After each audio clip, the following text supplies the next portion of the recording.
lain. Tapi kau sendiri yang harus melakukannya. Kau berani? Berani. Tapi bagaimana caranya?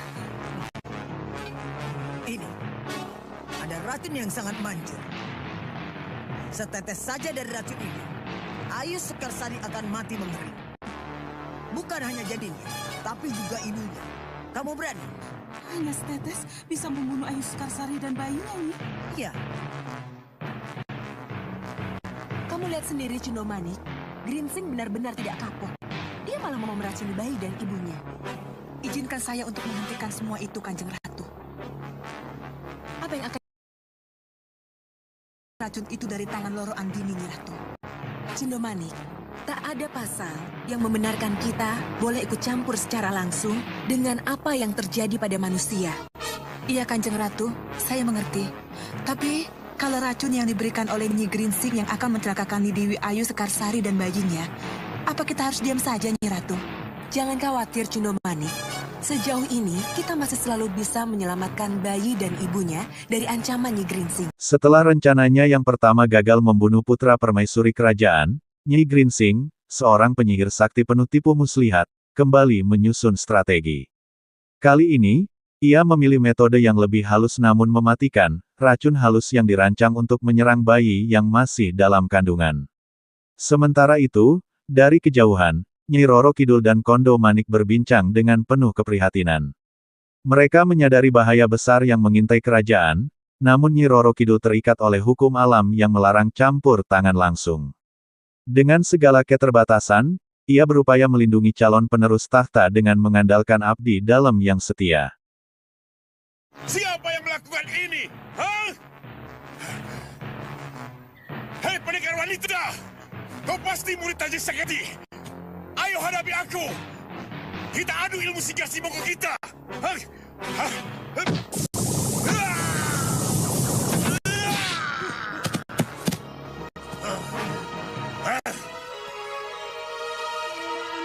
Duh, Gusti, murbeng Gusti, kang ada megesang.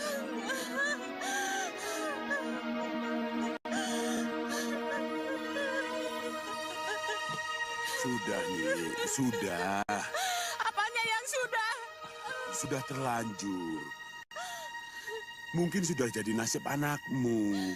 Kalau akhirnya cuma jadi selir. Tapi aku tidak bisa terima. Dan juga sudah menjadi nasib cucumu. Kalau sekarang kedudukannya sebagai calon penerus dalam Katumenggungan gagal. Di sudut lain negeri, ketegangan mencuat ketika seorang pendekar lelaki ditemukan tewas, tubuhnya terkulai di atas kudanya. Sebelumnya, ia sempat ditantang duel oleh seorang pendekar wanita tangguh, yang selama ini dikenal sebagai pelindung rakyat kecil. Kematian sang pendekar memicu amarah mendalam dari bos penjahat yang menguasai daerah itu. Dengan dendam yang menyala-nyala, ia bersumpah akan menghabisi pendekar wanita tersebut yang dianggap sebagai ancaman besar bagi kekuasaannya. Percuma, Kanjeng Tumenggung tidak akan mendengarnya. Dia harus mendengar. Akan ku bikin mendengar. Nyi, Nyi, tunggu Nyi. Nyi, Kang, tunggu. Nyi, batalkan Nyi. Nyi, batalkan niatmu. Nyi.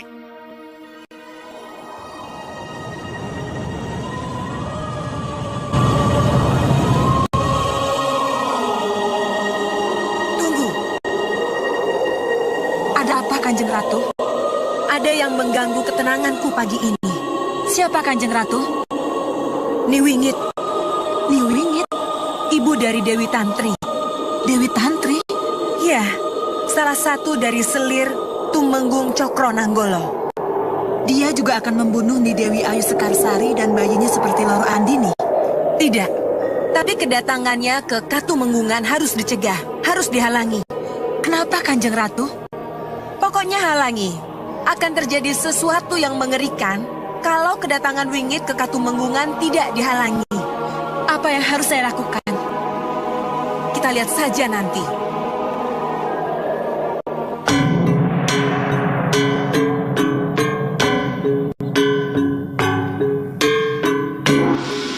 datang di Katumenggungan.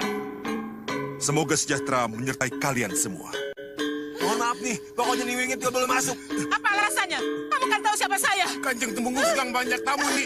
Tidak mungkin menerima Nyi Wingit. Bisa bodoh. Aku juga tamu. Aku lebih penting dari tamu-tamu itu. Lepaskan aku. Lepaskan. Tahan nih. Lepaskan. Tunggu nih, tunggu. Tidak boleh masuk. Lepaskan aku. Nyi Wingit, tunggu. Tahan. Tahan. Lepaskan. Tunggu nih. Tidak bisa. Kanjeng Tumenggung, saya mau ketemu. Ada yang harus kita bicarakan. Nyi Wingit, kendalikan dirimu. Ingat pada siapa kau bicara. Saya mau bicara sama suami anak saya. Oh, dia pergi dari sini. Sementara itu, bara kemarahan lain membara di istana. Ibu mertua raja merasa terhina karena putrinya hanya dijadikan selir, bukan permaisuri seperti yang pernah dijanjikan sang raja. Perasaan terhianati mendorongnya bertindak nekat. Mengabaikan bujukan suaminya untuk menerima kenyataan, ia memutuskan pergi ke istana dengan kereta kuda, membawa gelombang amarahnya.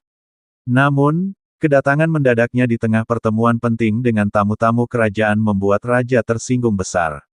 Dalam kemarahan, raja memerintahkan penahanan sang ibu mertua dan menyeretnya ke ruang pengadilan bawah tanah. Tuntutannya? Tidak. Nyi Wingit sudah terlanjur masuk. Tumenggung Cokronanggolo juga sudah terlanjur terbakar kemarahannya. Kelihatannya harus aku sendiri yang mencoba mengetuk hati Tumenggung agar tidak terbawa nafsu amarahnya yang akan mencelakakannya. Ayo, dampingi aku. Kita ke Katumenggungan. Baik, Nyi Ratu.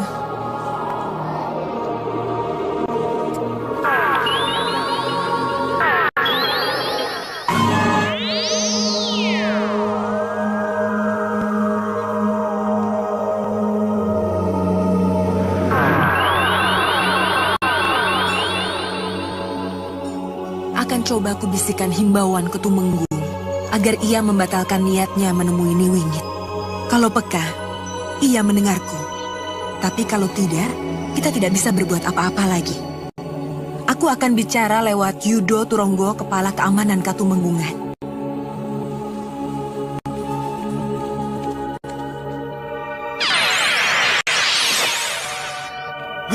Gusti, maaf Gusti.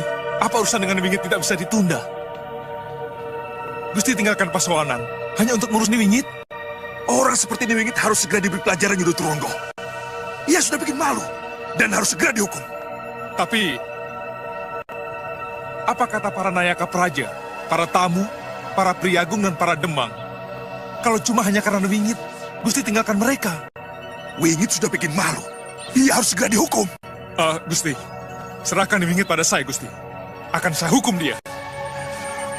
Ini urusanku. Urusan pribadi. Urusanku dengan ibu selir dari yang tidak tahu diri itu. Siapapun tidak bisa ikut campur. Gusti, tunggu Gusti, tunggu. Aku sudah tidak bisa menunggu. Dia tidak peka. Cokronanggolo tidak peka. Dia hanya mendengar suaranya sendiri. Perlu kekerasan untuk menahan langkahnya, Kanjeng Ratu? Tidak. Kita tidak bisa ikut campur terlalu jauh. Kita hanya bisa mengingatkan. Tidak lebih dari itu.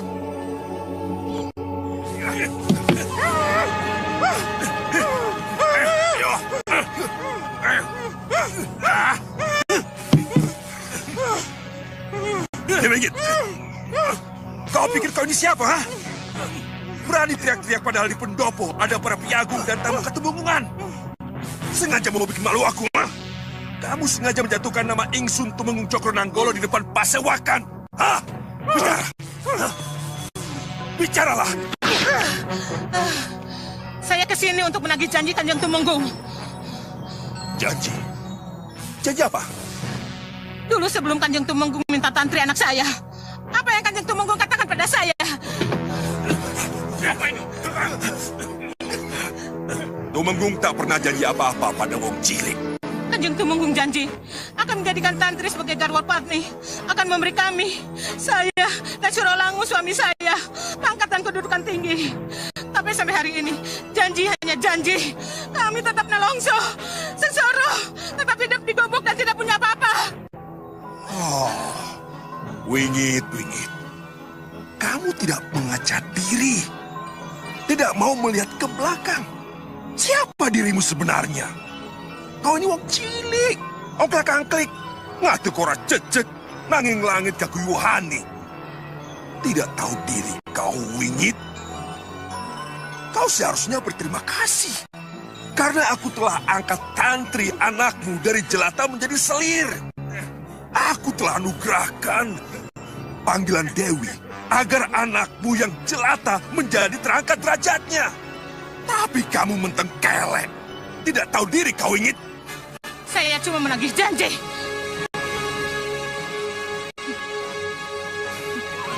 Kalau begitu, terimalah ini. Inilah kedudukan tinggi yang kau inginkan.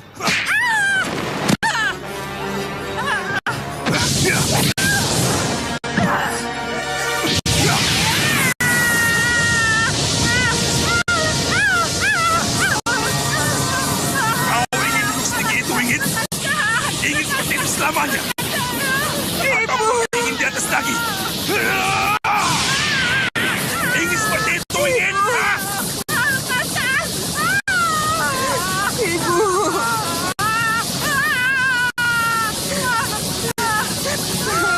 Maafkan ibu saya, Kanjeng Tumenggung. Maafkan ibu saya. Kenapa kamu sini? Apa kamu membela mbokmu yang tidak tahu diri itu? Saya datang mohon maaf untuk ibu saya, Kanjeng. Maafkan ibu saya. Ibu. Kanjeng Tumenggung. Maafkan ibu saya. Tidak akan pernah memaafkan perbuatan mbokmu. Tapi agar langit-langit rumah ini tidak kotor, maka akan kuturunkan dia.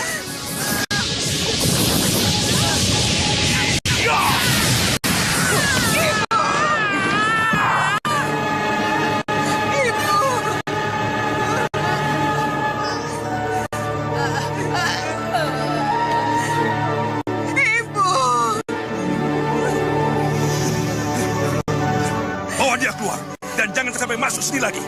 Baik, Gusti.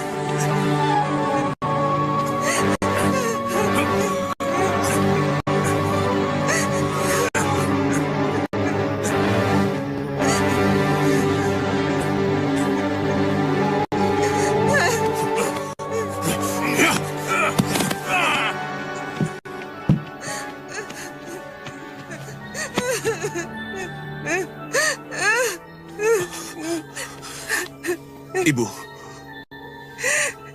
Ibu bisa merasakan apa yang dirasakan oleh Mbok. Ia tidak bersalah. Menuntut janji itu tidak salah. Tapi Mbok lupa siapa kita ini.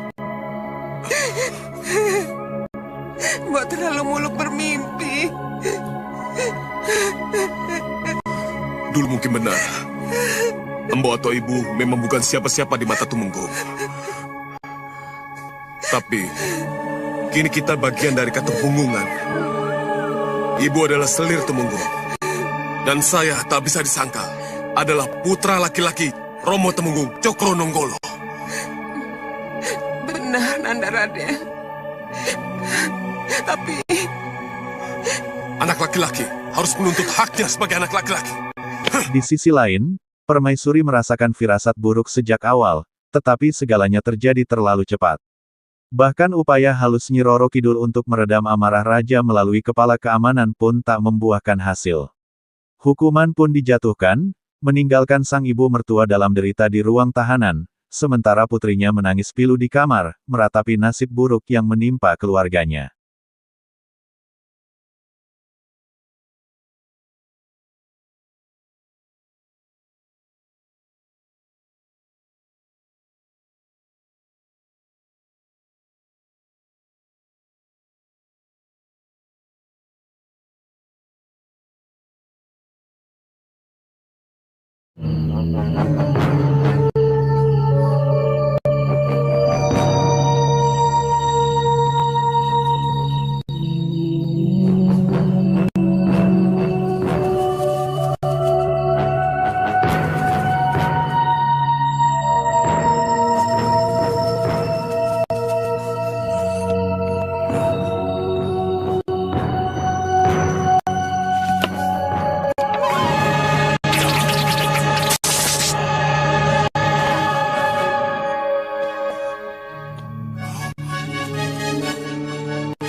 Pada malam yang sama, suasana mencekam menyelimuti desa yang biasanya tenang. Sekelompok penjahat sedang menyusun rencana jahat mereka. Tanpa mereka sadari, seorang pemuda misterius mengintai dari bayang-bayang. Dengan ketangkasan luar biasa, ia menggunakan busur untuk menjatuhkan salah satu penjahat, memicu kekacauan dan membuat keberadaan mereka terbongkar. Dalam situasi ini, pemimpin para penjahat akhirnya berhadapan dengan pendekar wanita yang menjadi musuh utamanya. Pertarungan sengit pun pecah. Awalnya, sang pemimpin penjahat meremehkan kemampuan pendekar itu, tetapi keberanian dan kekuatan luar biasa wanita muda itu mematahkan semua perkiraannya.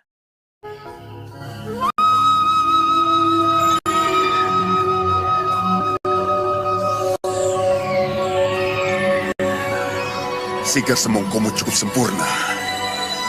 Tapi jangan coba-coba kau pamer padaku. Karena aku lebih dulu mempelajarinya. Jadi aku lebih sempurna dan lebih tua.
Setelah pertempuran usai, pemuda misterius itu mendekati pendekar wanita, dan perkenalan singkat terjadi di antara mereka. Namun, suasana mulai terasa ganjil ketika sosok misterius muncul dari kegelapan. Tanpa peringatan, ia menculik pemuda itu dan menghilang tanpa jejak. Kepergian mendadak itu meninggalkan teka-teki baru yang harus dipecahkan oleh sang pendekar wanita. Perjuangan belum berakhir, dan bayangan bahaya terus mengintai di balik tirai malam.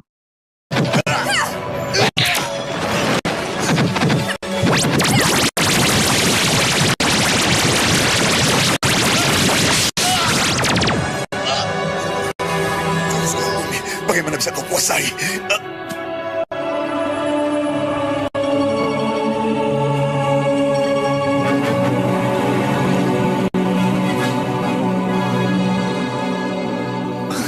Bagus Torodipo. Kembang Tanjung. Kembang Tanjung? Iya. Bukannya Sekartaji?